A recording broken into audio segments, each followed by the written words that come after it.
বাংলাদেশের প্রয়োজনে আওয়ামী লীগকে ফিরতে তো হবেই, আওয়ামী লীগের রাজনীতিও থাকবে। এটা প্রয়োজনটা আওয়ামী লীগের না, প্রয়োজনটা বাংলাদেশের। আর এই কৃতিত্ব আমি দিব গত 18 মাসে যে মববাজি হয়েছে তাদেরকে, এই কৃতিত্ব আমি দিব তারা যেই লুটপাট, লুটতারাজ, ভাঙচুর যা কিছু করেছে, জননিরাপত্তাকে যেই ম্যাসাকার অবস্থায় নিয়ে গেছে, এর কৃতিত্ব তার। মানে জুলাইয়ের ব্যর্থতা কি আওয়ামী লীগকে প্রাসঙ্গিক করে তুলছে? না, জুলাইয়ের ব্যর্থতা আওয়ামী লীগ সবসময় প্রাসঙ্গিক।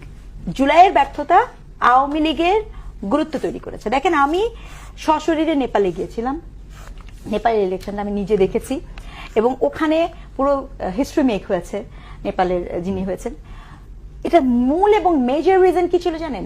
যে নেপালেও আপনার কিন্তু 4 বারের অলি সাহেবকে সরিয়ে দেওয়া হয়েছিল, কিন্তু নেপালে যখন ইলেকশনটা হয়েছে তখন বালেন সাহা এবং অলি সাহেব ছাপা 5-এ যখন 1-to-1 হেড টু হেড করেছে, ওখানে কিন্তু কেউ বলে নাই অলি সাহেব আপনার এখন নিষিদ্ধ, আপনার সকল কিছু নিষিদ্ধ, এরকম করে আন্ডারগ্রাউন্ড ফেলে দেননি। বরঞ্চ অলি সাহেব প্রত্যেকটা ডোরে ডোরে যে জনগণ দ্বারা কিন্তু উনি রিজেক্টেড হয়েছেন।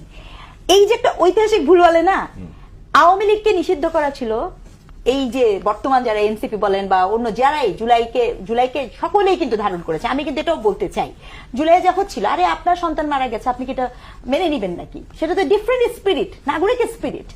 কিন্তু সেইটাকে আপনি কি করতেন যদি ওই সময় এইগুলো না হয়ে আপনার কথা নাই বার্তা নাই, আপনি 32 ভেঙে দেখেছেন।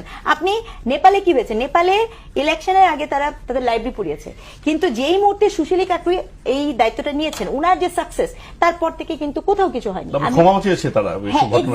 এবং আমি কিন্তু ওখানে সশরীরে এই ইন্টারভিউগুলো করেছি, কথা বলেছি।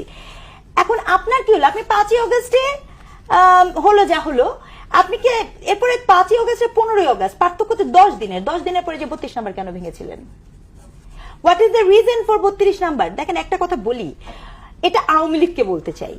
আমি মনে করি না যে ধানমন্ডি 32 আওয়ামী লীগের, আমি মনে করি না 7ই মার্চের আওয়ামী লীগ। আমি যদি বলি যে এই যে মবকে বাঁচিয়ে রেখে বা মবকে চাঙ্গা রেখে আওয়ামী লীগকে মাঠে প্রতিরোধ করার একটা অন্যতম কার্যকর কৌশল হিসেবে এটা কাজ দিয়েছে, আমি যদি বলি যে রাজনৈতিক কৌশল হিসেবে কাজ দিয়েছে, যে কারণে এটিকে জিয়ে রাখা হয়েছিল। ফলে এটা একটা লাভ তো বর্তমান সরকার, যদি না বলি যে বিগত যে তত্ত্বাবধায়ক সরকার, অন্তর্বর্তী সরকার তো পেয়েছিল।